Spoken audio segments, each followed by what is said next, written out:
found out I could blow your mind. Left me all alone, it didn't feel like trying. I thought I was more than your latest flirtation. Left me all alone, your own recreation. Well, I'm not gonna waste my time and cry over you. Not gonna cry no more.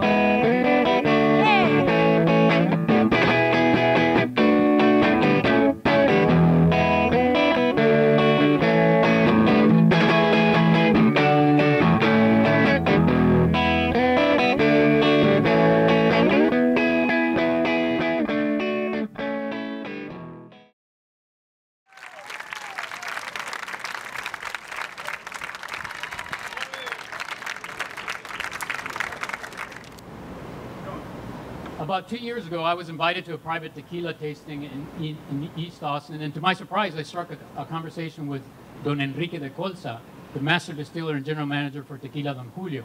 After our third shot of tequila, we both reached borracho status, and somehow we became matadors, and our conversation switched to bullfighting. I showed Don Enrique my Spain bull photos and told him that access to the toros was always a challenge. Unexpectedly, Don Enrique quickly invited me to photograph some of the top gray bulls at his best friend's ranch. As I was about to accept that crazy invitation, I suddenly blurted out to him that I would actually rather go to his distillery for some good tequila. And so my Aliento Tequila traveling exhibit came to be.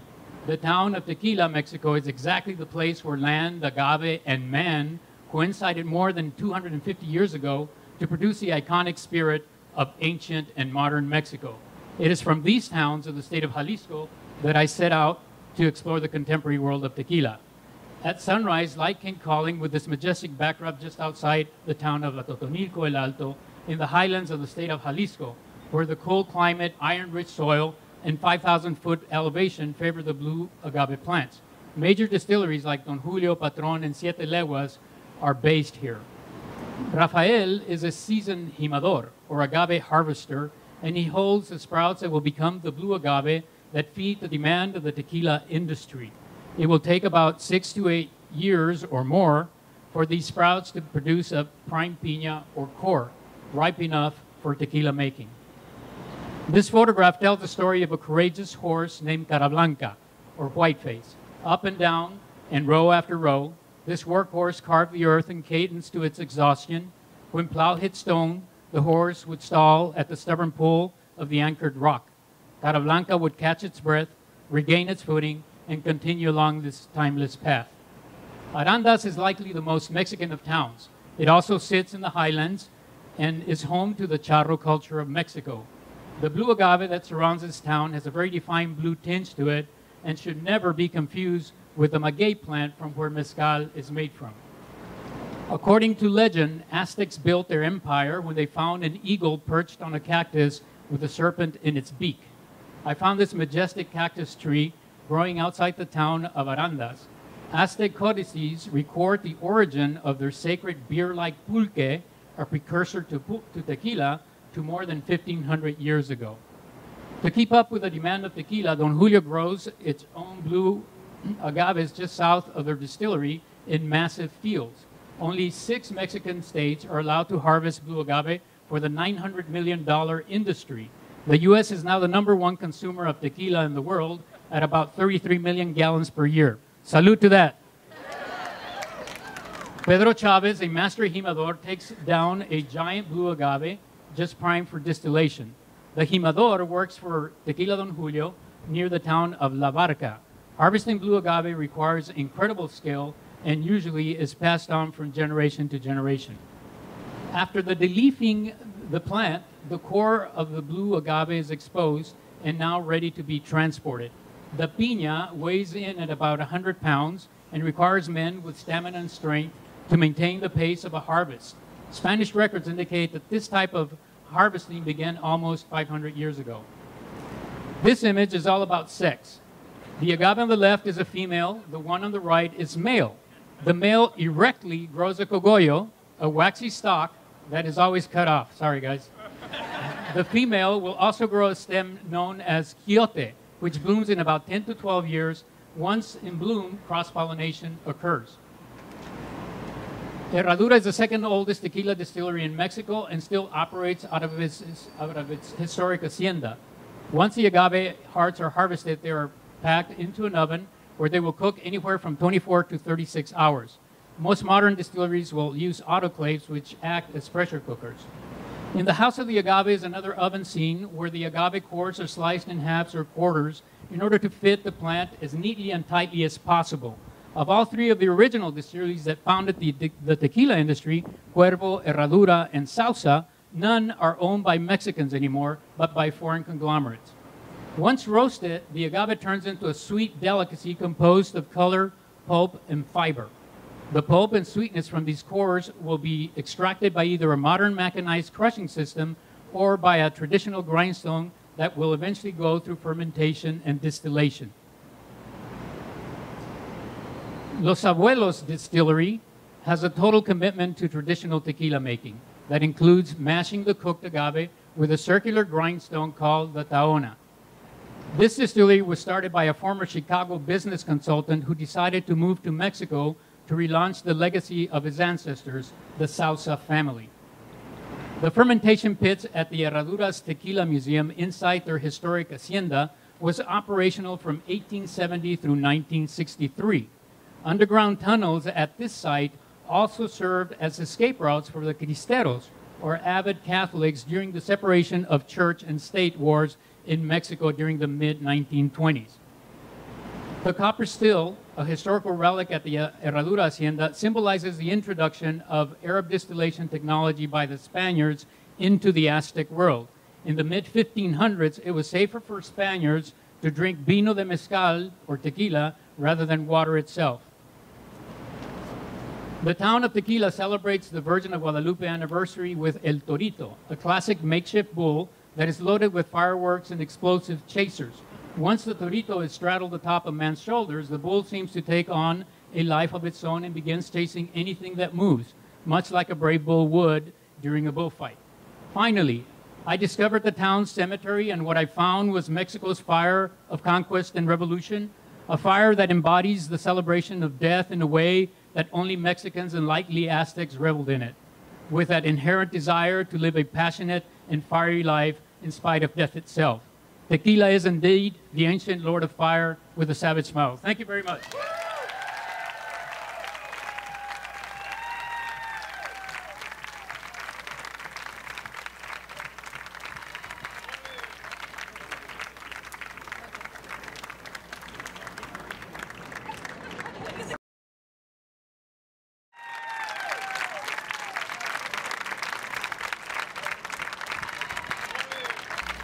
So I never set out to be a storyteller performing for live audiences. Rather, it happened by way of a series of invitations.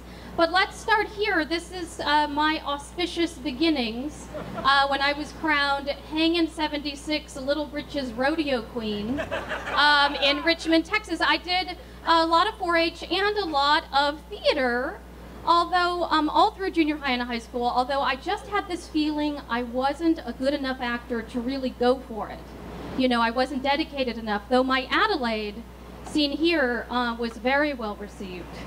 So I gave up performing and focused on writing, and when I was 17, I read Alice Munro's The Progress of Love. Here's my copy. And to me, those stories contained nothing short of the meaning of life. And I wanted to understand and communicate the misery and longing that I was feeling. I also cared about issues, though, and I went about showing that in my own way. For instance, I started an underground newspaper in high school called The Stranger Review, in part to protest censorship, and I only narrowly avoided getting suspended.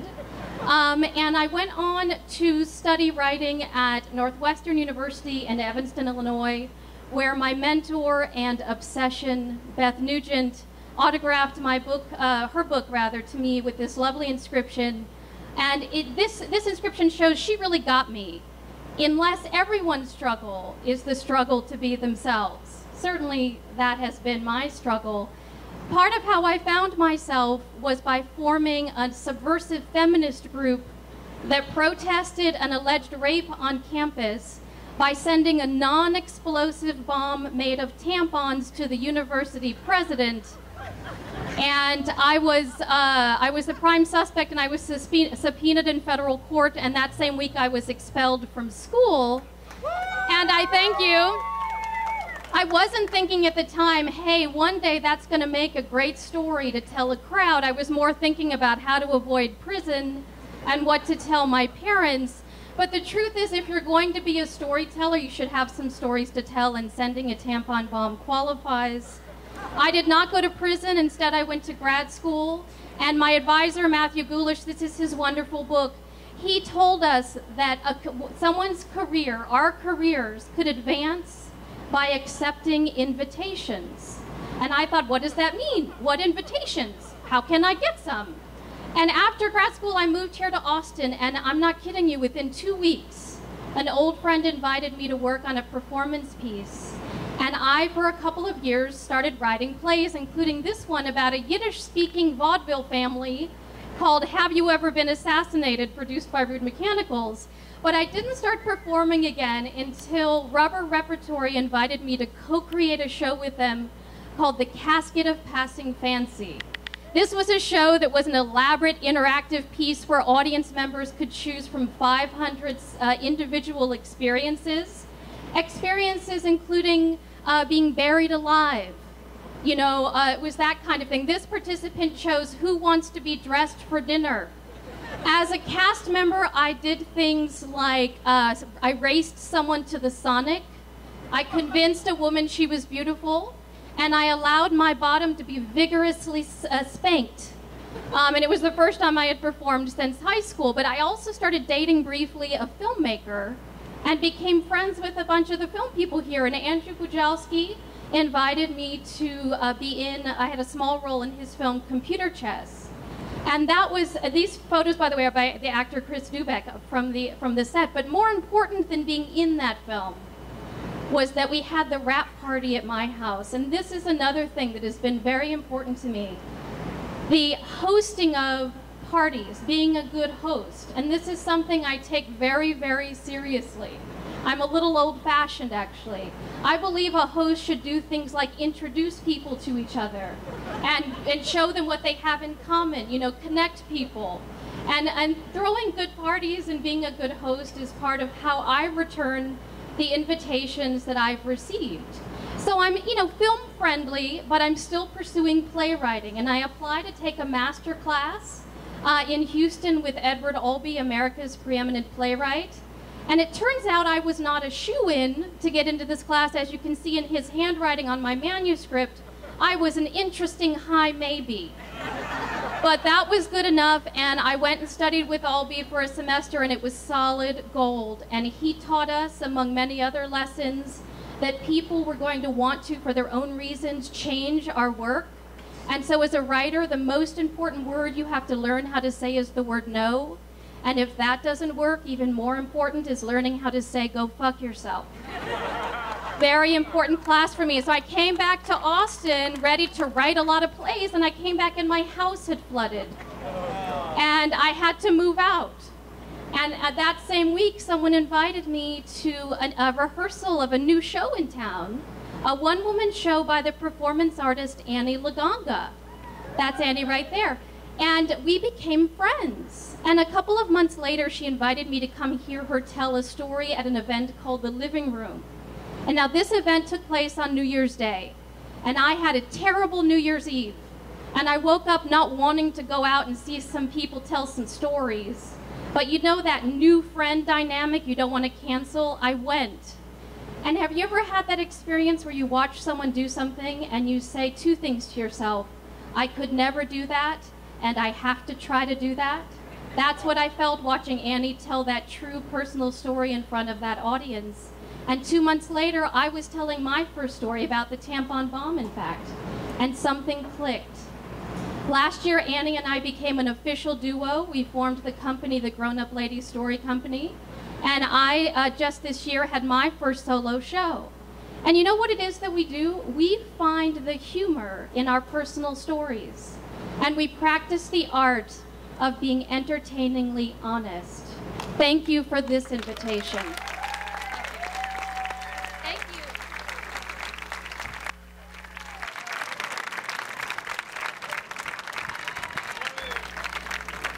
We believe very profoundly that the single greatest cause to homelessness, particularly here in the United States of America, is a profound, catastrophic loss of family.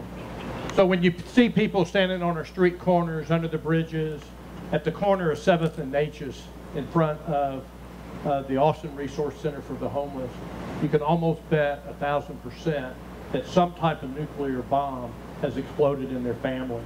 I met this beautiful young woman under a bridge of I-35 and watched her for about 20 minutes as she attempted to inject in multiple veins heroin, and finally was successful. This guy, Brian, right here, I met at a Tuesday night Bible study here, and upon hearing his story and spending some time with him, learned that 40 years ago he and I were best friends from the 4th grade until the 8th grade. And you never know when you're going to run into somebody. And here's my family. My family, I've been married this year for 30 years. All of our children have been raised here in Austin. We've lived in the same home, a tremendous amount of stability, the opposite of homelessness, very much at home. It's very powerful to experience this. This is a picture of my mommy when she was little. The only memory that I have of my mother and father together as husband and wife under the same roof was my mom standing on the bed with a knife in her hands, threatening my father. The next thing I know, Mom is in the hospital, and Mom was in the hospital for a year. I had a younger brother that was 1 year old and 2 other brothers, 7 and 8. Here's my beautiful mother in 1984 at my wedding. When you look at her, you see the distance in her eyes. It was multiple decades of profound psychotropic drug use and electric shock therapy. On March 29, 1970, I woke up to the sound of our doorbell and knocking on the front door. I had 2 tickets to see Led Zeppelin in Houston, Texas that night, but outside my window was the Houston Police Department. I went and hid in the closet thinking that was the obvious place that I was never going to be found. Next thing I know, I'm inside the Harris County Juvenile Detention Center. I had been arrested for car theft. My mother was in no state to come pick me up. She was battling her own mental health issues. My father, who was remarried, allowed me to marinate in there for 2 weeks, but he finally came and got me. The point I want to make is that my father finally came and got me. Now, this is a picture of a friend of mine, JP, sitting inside of a dumpster. That dumpster was actually photographed about 11 years ago, right here on 7th Street. JP works very hard for a living. He actually dives for recyclables. And we spent the entire night up until about 3 o'clock in the morning, and that was our grocery basket, HEB actually, cart full of recyclable materials. And I still have the sales receipt at the salvage yard where we earned $6. One of the things about homelessness that's really important is that you and I must connect to those brothers and sisters. And the way that we do that is charitably first. We can only get to justice first through charity. So when we're out on the streets and we have an opportunity through a mobile loaves and fishes truck to meet our brothers and sisters, it's an opportunity to learn who they are. But if we ever want to profoundly have an impact in our world on this catastrophe that we see on our street corners, we have to first begin to help settle our brothers and sisters. And that's in a place that we call home. They need a place to settle before they can heal from the ravages of the streets. And when they're settled, it allows them to explore what their independent gifts are.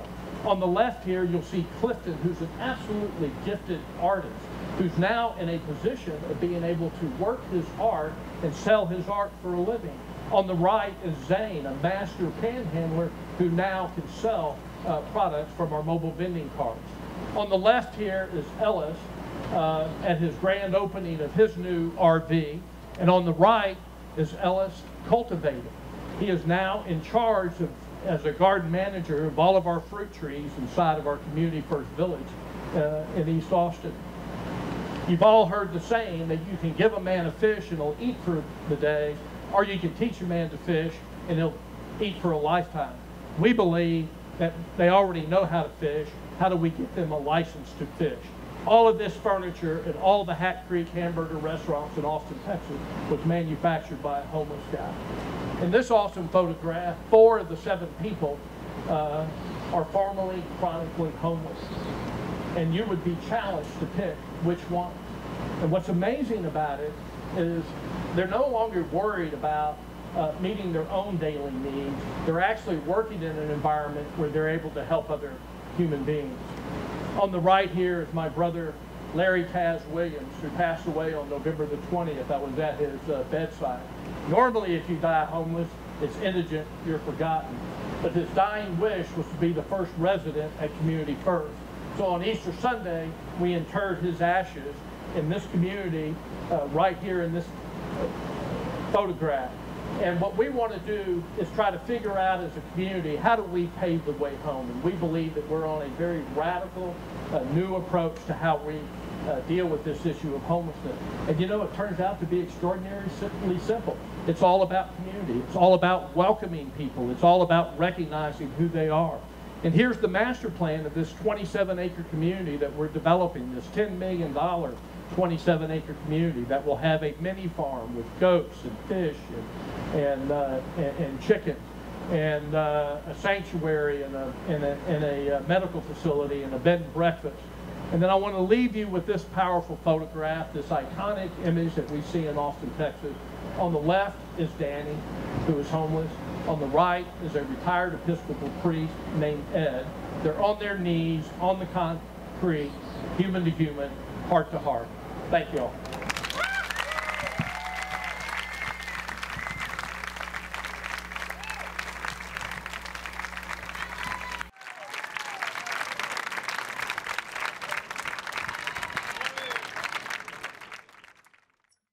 Once upon a time, there was a girl. She lived in a place that used to be known as the Evil Empire. It was called evil because it was ruled by evil men who told evil lies but promised bright future. Yes, the girl's life was filled with joy and laughter. She used to love singing, dancing, and playing dress-up. More than anything in the world, she wanted to be a rock star. Often she would imagine herself on the stage, singing her soul away to the adoring crowds. But that was forbidden in the Evil Empire. One day, her mother became gravely ill. The only person that could save her from certain death was the good wizard who lived in a big city in the land far, far away. The girl was instructed to travel alone across the ocean to meet the wizard and get the magic potion that would cure her mom. Alone and terrified, she set off on her journey. Not having any money, she hitched a boat ride with a very talkative, drunken sailor. Once she got to the other shore, she was greeted by the old man who introduced himself as the good wizard. He generously showed her around, but the place and the guy himself gave her the creeps. Yet she was instructed to stay and to follow his directions, and so she did. One day, he gave her the potion. Little did she know that the good wizard, in fact, was a trickster. The potion he gave her was poison, and it will kill her mom and put a curse on the girl's life. Next day, she woke up broken into little pieces, like a vase that had fallen and shattered. She picked herself up as best as she could and escaped into the long alleys of the big city. As she traveled through the city, she met all sorts of creatures. Just like her, they came there hoping to fulfill their dreams, only to see those dreams shattered. One was a little lamb who came there with his parents, but they didn't have the right papers and they got sent back. She also met two sisters that wanted to be movie stars, but they found themselves being exploited by a tyrannical producer with a horrible sense of fashion. She was very touched by their stories. Soon, she came by a place where everyone seemed to have the time of their life. That's where I belong, she thought to herself. There, in a room full of people, in a room full of strangers, she suddenly felt welcomed.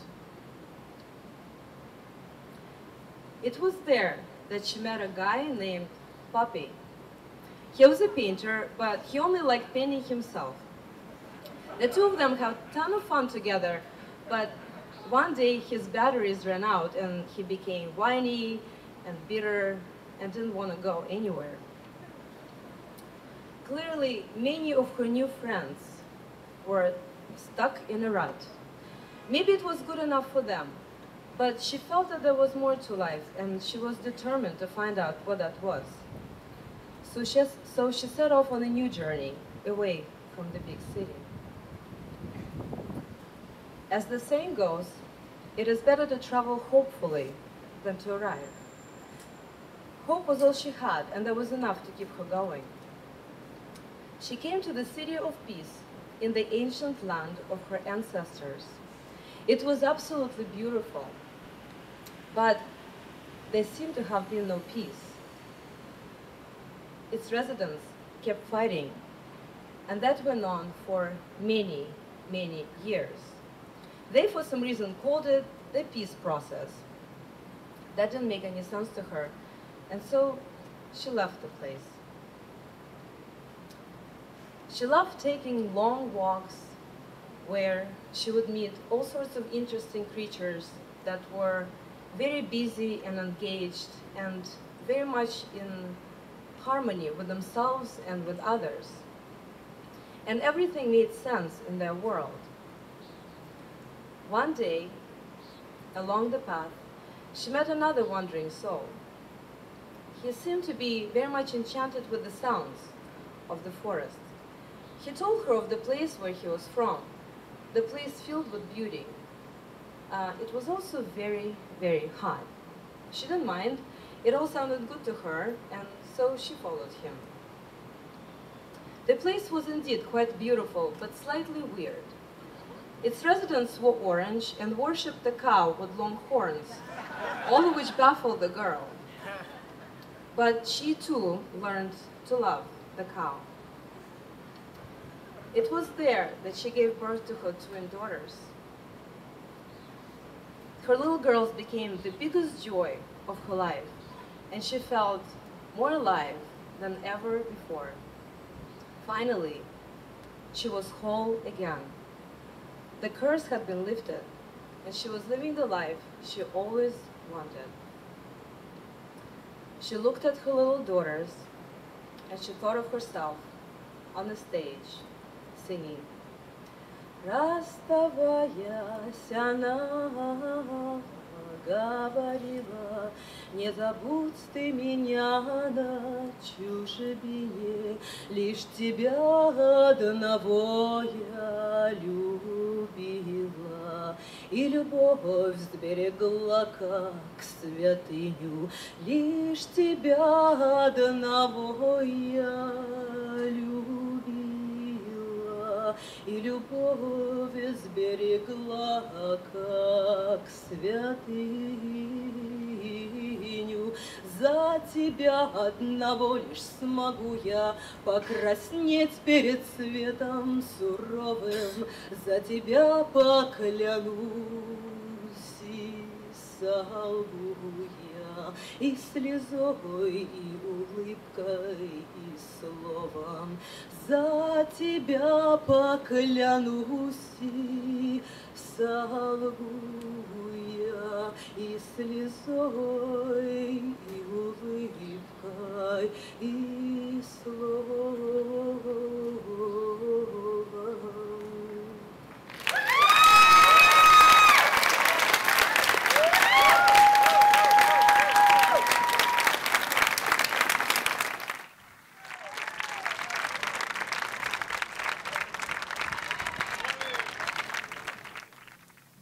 Growing up in Austin, there was nothing I wanted to do more than play guitar.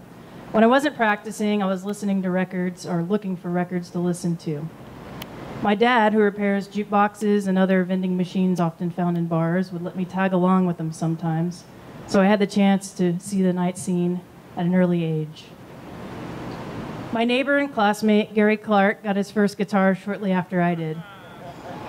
As 12-year-olds, we were discovering an entire world together that most of our peers were unaware of. Because we were in Austin, it wasn't long before blues started to hit our radar. We were hooked. I saw Jimmy Vaughn play at Antone's when I was 14. This was the first real blues show I saw. Derek O'Brien and Luann Barton were also on the bill. It was very influential to me, especially after only hearing a lot of pop music on the radio. I remember telling Gary right after that show that that's what we had to do. We had to play blues. I'd heard that Albert King was an influence to Stevie Ray Vaughan, so I picked up a copy of King of the Blues Guitar by Albert King at Antone's Records. That record really did it for me. There was no turning back. I had to find more records, and it led me down a rabbit hole. My vinyl collection was out of control.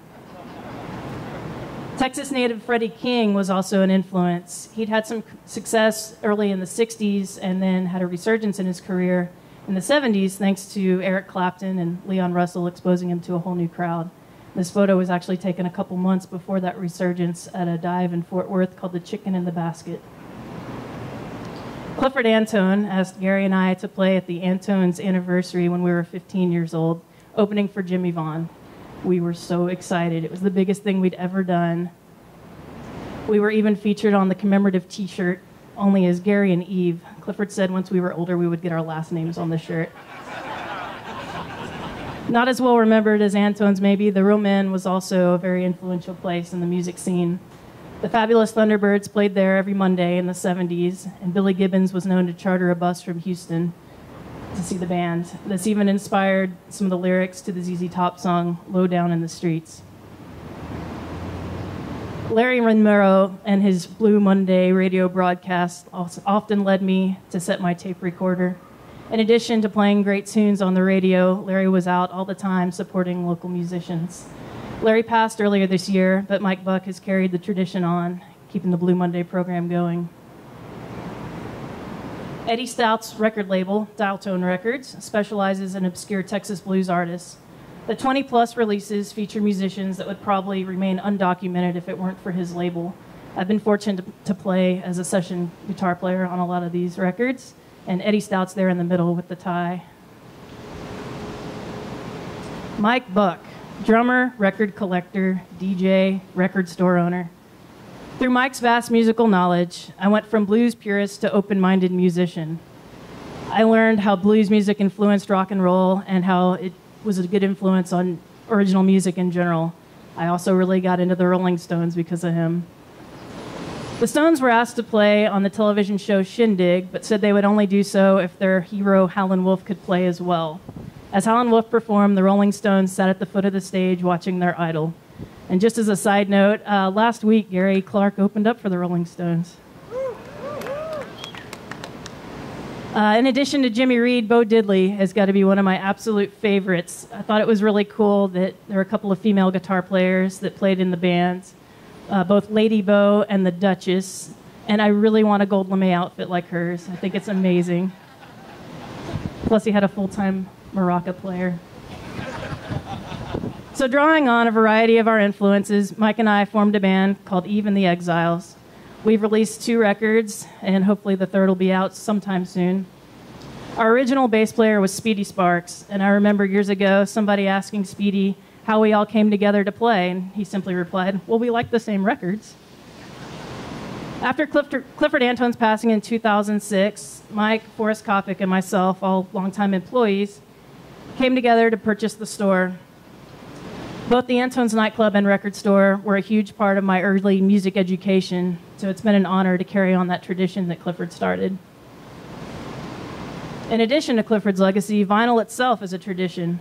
We're selling far more records than we are CDs now, and it's pretty cool to see kids coming in. They buy new records, and they buy a lot of records they remember seeing in their parents' collection, like Fleetwood Mac Rumors, which we can't seem to keep in stock. Nick Curran had a wide variety of influences, whether he was playing with the punk band The Flash Boys or backing up blues legend Lazy Lester. Nick Curran always seemed like he was in the right place. To me, he's the epitome of what a musician should be. He's a big influence on a lot of people and just a true original. After Mike played an obscure 45 by the Relatives for his friend Noel Wagner, Noel tracked down the group, which resulted in them reuniting after a 30-year hiatus. They now play festivals all around the world, including the Ponderosa Stomp in New Orleans, where they actually married Mike and I on stage shortly after their performance, pictured here. Zach Ernst plays guitar for the Relatives now, and he also is responsible for bringing a lot of great blues and soul artists to town, including Bobby Patterson, Barbara Lynn, and Ironing Board Sam. As a promoter, he's exposed a younger crowd to a lot of great music that people probably wouldn't have seen otherwise. And I've also get the chance to back up a lot of the people he brings to town. The Bluebonnets are different from every other band I've been in. It's all women, and it's pretty much all original material. I admire the creativity and how prolific both Kathy Valentine and Dominique Davalos are. Kathy also grew up in Austin and was influenced by blues, but quickly took it into her own direction. This past fall, Gary's homecoming gig was at Stubbs, and he asked me to open. After first taking the stage, I looked out into the crowd to see thousands of excited fans. I flashed back to those early days when we were kids in the garage, hoping that one day we'd be able to play in front of some people, and I really got choked up.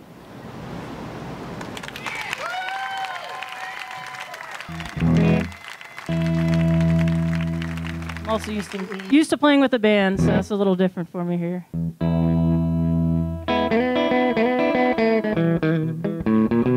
I wanna go for a drive tonight. I'll take you anywhere you like. Honey, won't you get in my car? You know that I will take you far. Got you on my mind. I just wanna go for a drive. Well, down the highway at lightning speed. Darling, if that's what you need. Or we could take the back roads real slow. Darling, just let me know. Got you on my mind. I just wanna go for a drive.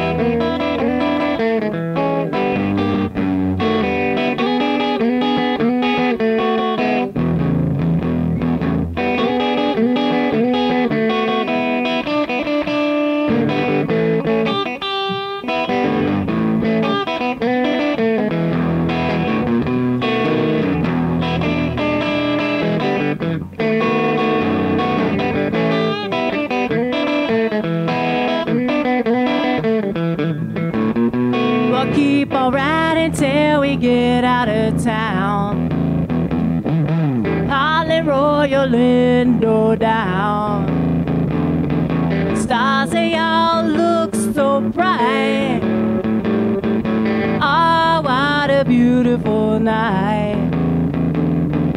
Got you on my mind. I just wanna go for a drive. I wanna go for a drive tonight. I'll take you anywhere you like.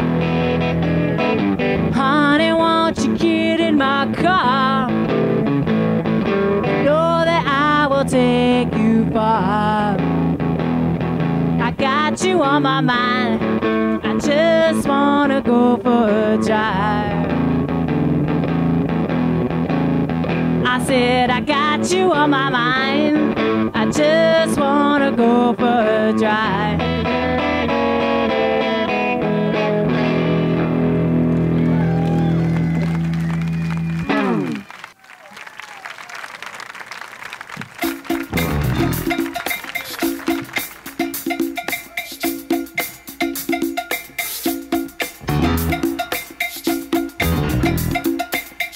I always wanted to make a living in music, but it took a crisis to show me how to do it. I was born in Amarillo, Texas, December of 1972. When I tell people I'm from the Panhandle, I get lots of "I'm sorries." But, you know, it made me who I am and what I do and the way I do it. It's all because of where I'm from. Living in Amarillo, you're so far removed from the mainstream that you just have to create your own thing. And I'm not just one thing, it's a mashup of West Texas with a little soul and rock and hip-hop, all under this short-brimmed cowboy hat. And that's definitely the way I spin. I grew up surrounded by music. My dad was a country musician. I mean, look at that style.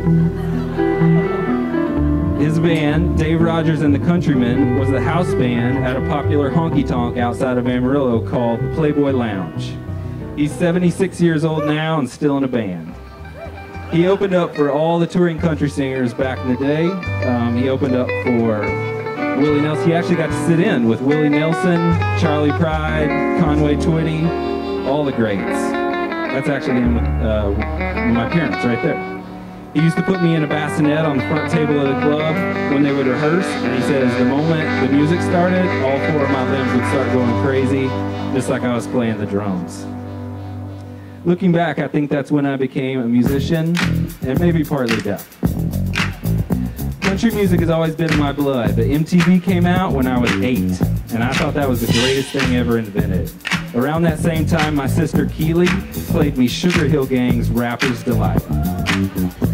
I said the hip hop, the hippie to the hip hop, you don't stop the rocker to the bang bang boogie. Say up jump the boogie to the rhythm of the boogie beat. I must have listened to it 50 times in a row. My mind was blown. I had never heard music like that before, and it totally changed me, as you can see. Rap replaced country, parachute pants replaced cowboy boots.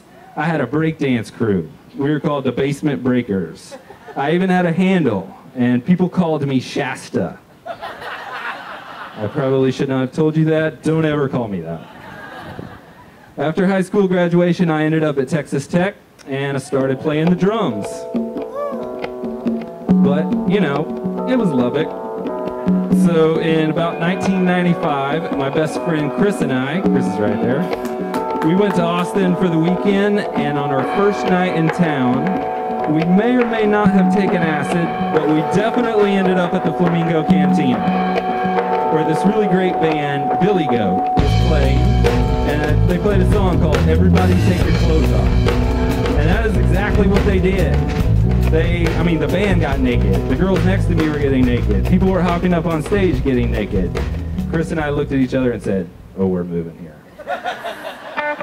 And we did. About a month later, actually. We were in Austin, and we started a band called Space Truck. It did pretty well. National tours, a few albums, and 2 ACL festivals. We hit it hard for about 7 years, and then we all started getting married, and divorced, and having children, and priorities changed, and I had these little beauties to take up my time. So it was kind of like, do I want to hang out with you guys in this dirty band, or do I want to spend time with my daughter? So I changed my focus. I went back to school to learn audio engineering, and I ended up getting a job with the school. It was a sales gig, 9 to 6, 5 days a week. After about 5 years of that, I hated it. So, but you know, I stayed because of fear of the unknown, fear of instability, the fear of actually doing what I wanted to do. And what I wanted to do was be a DJ. I just didn't know how to make it work. I've been DJing around town a little, mostly for fun. I got a residency at the W Hotel, but I just couldn't make the big leap into full time, and I didn't have to because I had a job, I had a safety net. And then I got fired. I'd never been fired before. It kind of sucked, but the weirdest thing happened. My phone started ringing. People wanted me to DJ. It was really crazy. The timing was incredible. I had just come up with my name, Mixer Rogers, and suddenly I was getting all these really great gigs. I just felt like I'd been praying a lot about it, and I felt like I was getting my answer. God closes doors, God opens doors. After my family, music has always been the most important thing in my life, and now I have them both. When I got fired from my job, I had no more excuses. If I was gonna make a living in music, now is the time. I guess sometimes it takes unexpected circumstances to remind you who you really are. So I was forced to embrace who I am. I mean, who would have ever thought that kid from Amarillo with the cowboy hat on could make a living as a DJ in one of the coolest cities in the world? I can play you the deepest George Jones track you've ever heard.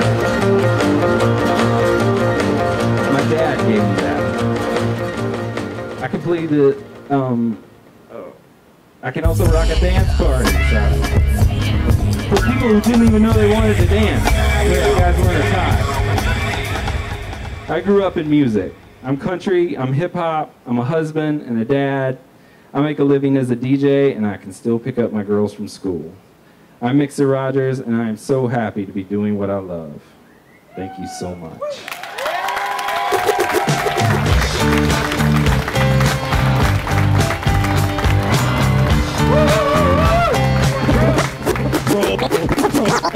I'ma give it to you with no trivia. Roll like cocaine straight from Bolivia. My hip hop with rock and shock the nation. I did the emancipation proclamation. We can see approach with slang is dead. Your mother run into the wall and bang your head. I put a force you're doubting. I'm making devils cower through the Caucasus Mountains. When I'm the sire, I set the microphone on fire. Rap styles vary and carry like Mariah.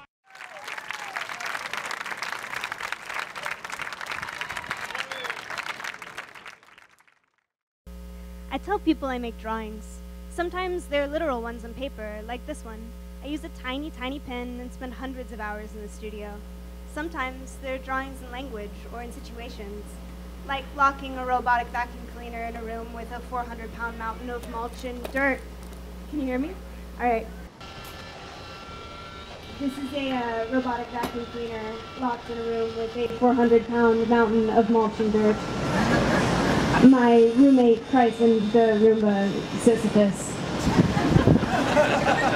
A way to think about how a drawing can work off of paper is to consider what a drawing is, a flattening of information. It's a compression of a moment or a concept into the technology of paper. Drawings are excellent storage devices. This mentality can be applied to our contemporary relationship with information, of which there is a wealth. It's always been that way. The world is vast. Still, human information is gathering at a staggering rate. The Renaissance man is mostly dead. We've diversified and specialized, creating and filling ecological nooks. Much of this has to do with how we communicate now, globally in circles divided by interest, not location. Behind me, shortly, is a website I put together last winter. Through a randomized URL action, it pulls videos of snowy days without relying on location or view count.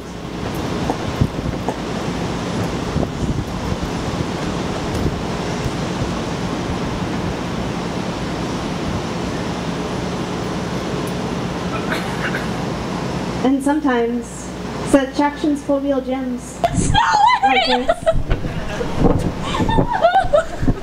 Look at the sky!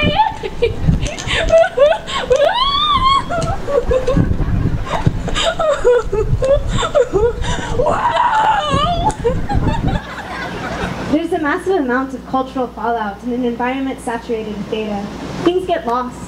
They may be important, but more often they're inconsequential. 20 years ago, most of these bits and pieces would be lost to the air, to time, to the solidity of our natural world.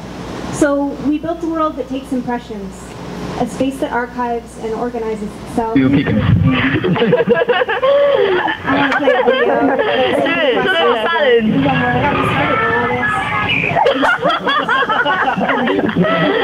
play a video. Just do it. Just do it. I've watched it hundreds. Now our conversations don't die with the echoes. They may be lost, but it's in a sea of others like them. Soon, our archival technology will probably surpass our detritus.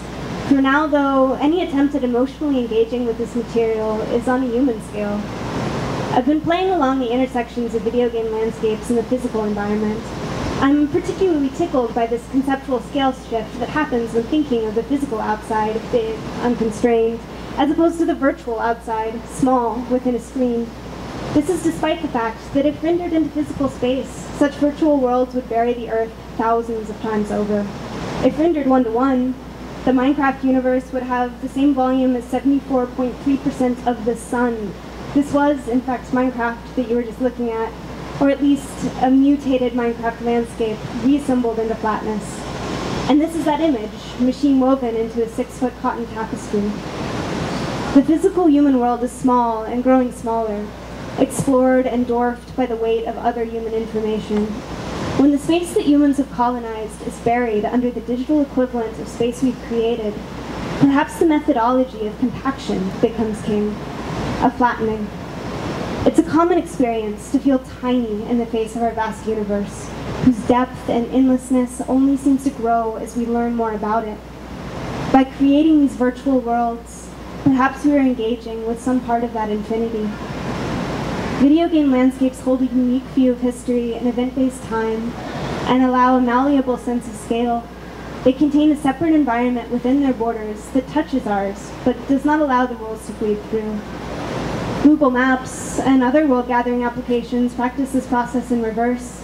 They take information from a human landscape and push it into a sphere where the laws of object-based existence no longer apply. Instead, such datasets become branded by their condolences, the aesthetic set of glitches, blurs, and artifacts required to emulate the world. Our machines talk in their failures. It's their lags and hiccups that define our decades. It's where they fail to reproduce life, that something magic and strange and human, but also more than human occurs. This is a small road outside of Seigel, Pennsylvania, or at least what the Google Street Vote You algorithm thinks it looks like.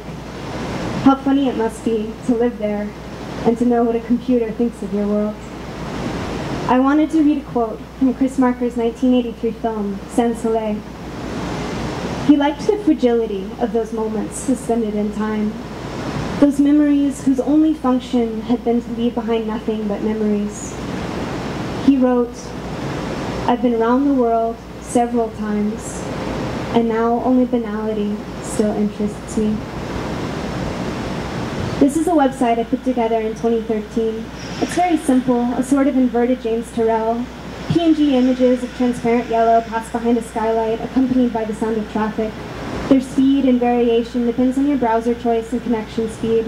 The patterns take a few years to repeat. And this is a small piece of a recent project, an eternal mountain, generated by software used to map heavenly bodies as well as low-tech game landscapes. The dual usage of such software says something about where we are as a species. Engaging with technology most of us do not understand, living in a world populated by information whose depths we will not scrape, relating to vastness as best we can, and attempting to make bridges of communication to others who are like us, but not physically with us. We are building walkways and turrets and tunnels and homes to find and form communities through a twisted, moving, mountainous land of information. The ground is unstable, and the winds are high, and the seas are rising. But our architecture is more beautiful than it has ever been. My work is about this process. Thank you.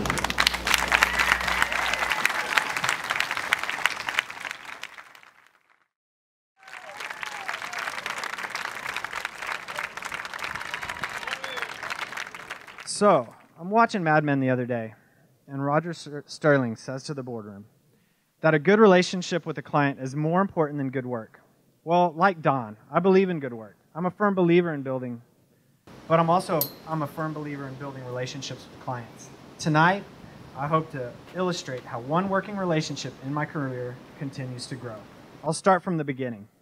I went back to school at the age of 28 and worked as a pool cleaner while I made my way through the local community college's design program. And as you can see from this fridge magnet here, we were professional, uniform employees.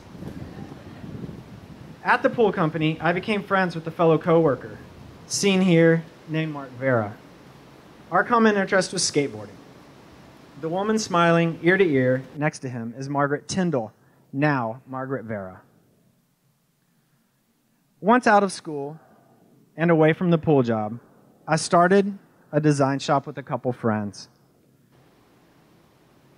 Margaret called me saying they were remodeling a place in East Austin seen here. It was going to be a small cafe with outside bar seating called Azul. They needed some graphic help and I needed some work, as I was just starting to build my own client base. From the start, I could tell that Margaret had an eye for detail and valued good work. We created interior and exterior signage, menu system, t-shirt graphics, website, you name it. We had a great time working together and also learned the dynamics of good client-designer relationships. After Azul had run its course, Margaret became creative director at Stubbs Barbecue. I'd already been designing posters for shows there, but now I was asked to work with Margaret on the restaurant side of things. That sounded good to me. At Stubbs, we were able to inject a graphic vocabulary into their brand. Starting with their website, we moved on to restaurant and bar signage that we designed and built in-house, merchandise graphics, hand-painted wayfinding, and even devised a strategy to improve their catering business, which included a whole new look and feel. This is my exciting infographic on what I've covered. Starting with me, because the world revolves around me. I met Mark and Margaret. Margaret opened Azul and then moved to Stubbs. But while at Stubbs, Margaret began planning on opening her own restaurant again, a chicken al carbone walk-up, named after her son. This was some of the first work I did at my newly formed design firm that I started on my own, named Arts and Recreation. Here you can see some of the initial exploration into the brand. About 6 months into our exploration, the name had changed and we had a location. Margaret and the Arts and Rec team were able to transform this old photo lab on Lamar into the beautiful little walk-up restaurant it is today. Every aspect of Fresses has been a collaborative effort. We've built an ice cream cart complete with sparkle paint together with an East Side body shop. We've worked with local sign painters and neon sign makers on both building and menu graphics. Our mascot here was designed and built by local artists. You may have seen him around town paddleboarding at the skate park or shopping at Whole Foods. We hope that paying attention to the details and making sure everything feels a little custom pays off in the end. The presentation and the packaging needs to be as good as the food, building a relationship with the customer being the end goal. So to recap again, through this relationship, you can see that I've worked with Azul, Stubbs, and Fresses, all through just meeting and knowing Margaret. And right now, a new client relationship is beginning to form. I received a phone call one day from this guy, Bill Kilday. He said, "I'm sitting here eating at Fresses. I love the design here. I Googled who did it, found your name, and I need to come to you and talk to you about a project ASAP." Well, Bill ended up being the brand lead for Niantic Labs. It's an autonomous unit of Google. Since starting this relationship with Niantic Labs, we branded an app called Field Trip, the game Ingress, and Niantic Labs itself. Ingress is especially successful. This is an augmented reality game. You play mostly outdoors. You have to move to play. There's 2 factions, 8 achievable levels, worldwide missions organized every other weekend, and there's been over 2 million downloads. We continue to work on the game fast and furiously as the iOS version is to be released soon, and the game is sure to grow.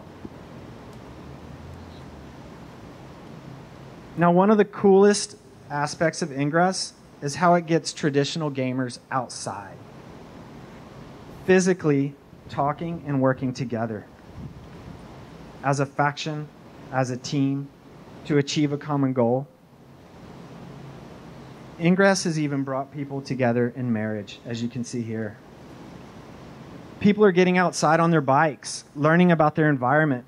People are losing weight. There's just general relationship building here. It all keeps snowballing, and it's awesome to see and participate in. So with this brief recap, you can see that I've got laundrette here at the bottom. And coming full circle again, I'm back on the east side with Margaret in the construction phase of a new project called Laundrette. Since Margaret and I started our solo companies, we have both grown our teams to include new voices and ideas. She's partnered with Renee Ortiz and Laura Sawicki and Tracy Overath, and I've got my amazing coworkers, Clint and Erica. This makes our work stronger and much more fun to collaborate on while we continue building our relationships.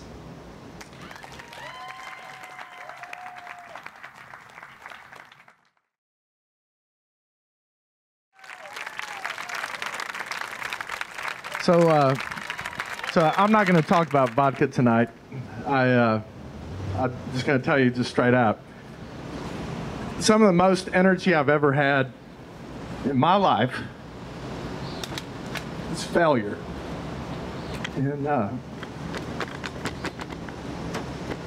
I've learned to take that and use it as my strength. And anybody that's ever failed at anything knows that it's, it's intense, And I'll sit up here tonight and I'll talk about a business, going bad or something like that. But when it happened, it sucked. And it hurt real bad. But it gave me a lot of energy. And I'm a geophysicist and a geologist.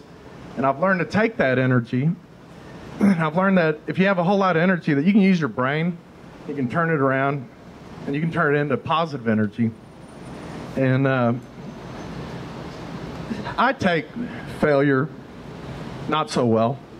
I'm very competitive. But I've learned to use my failure in a positive way, make lemonade out of lemons, so to speak. And I hope to inspire somebody tonight to either forgive themselves, or not only that, to use their failure to be their strength. And so my talk tonight is a celebration of failure. We can start.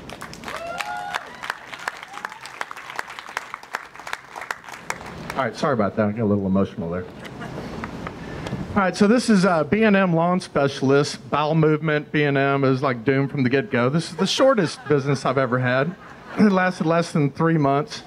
Me and Dick McCaleb. Dick was, he was 16, I was 15, and since he was the driver, I was the one that had to run up and bang on the door and learn how to do sales. And we killed some shrubs, and it didn't go so good. I went to Vanderbilt. I wanted to be a doctor. Nobody in my family had ever been a doctor, a lawyer, or anything. And I went and hung out for a few days at Vanderbilt Hospital and realized I don't like being in hospitals. I don't like sick people. I feel for them, but I'm a mild germaphobe.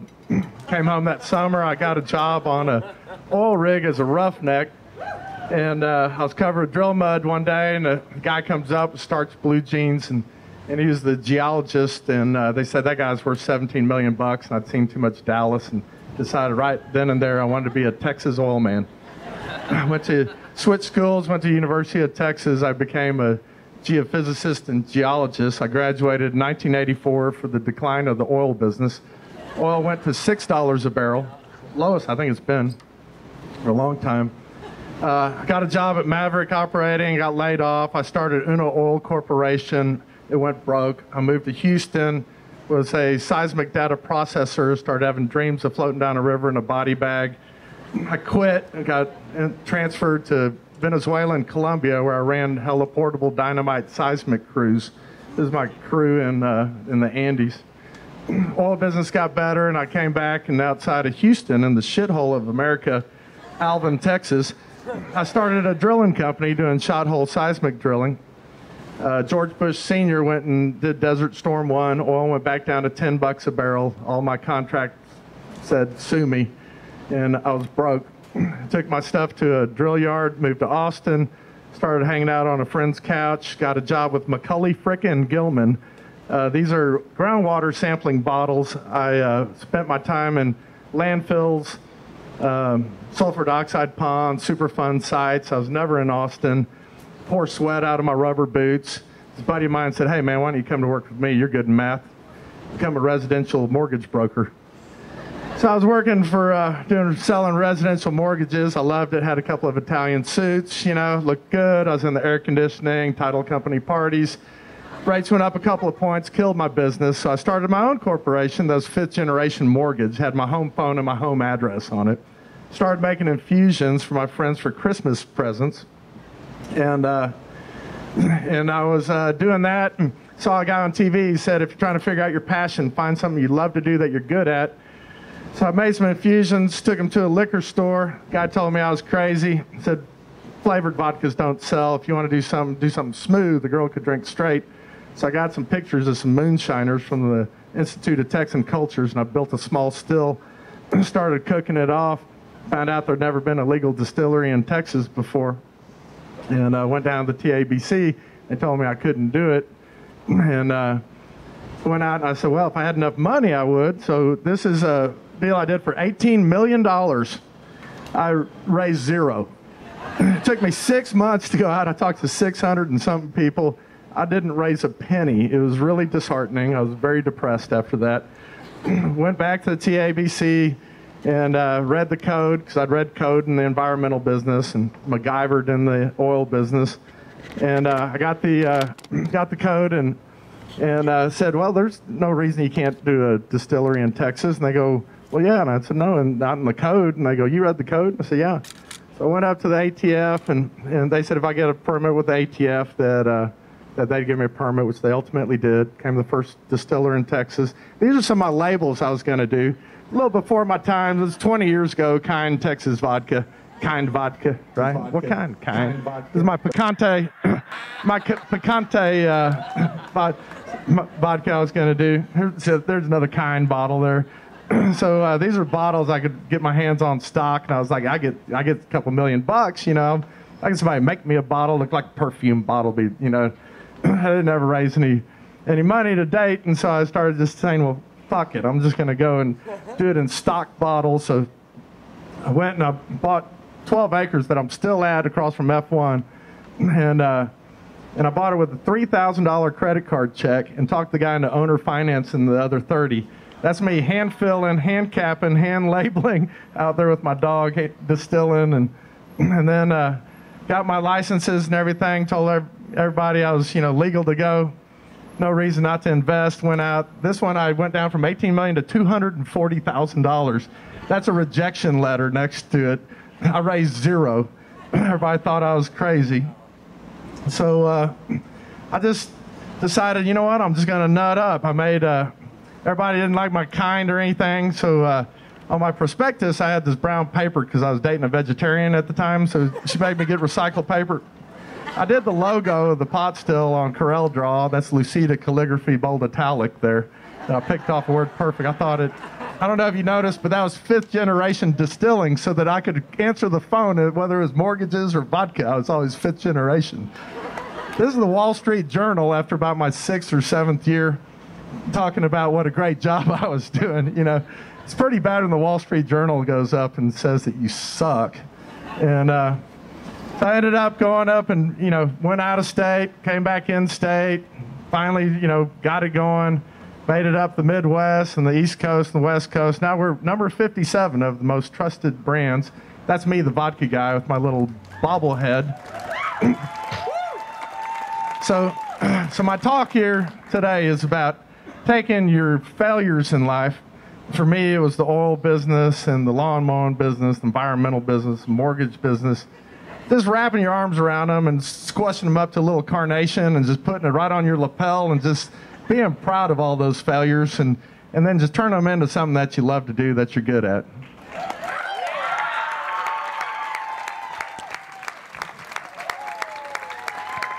Thank you very much, and everybody go get some Tito's handmade vodka after this show.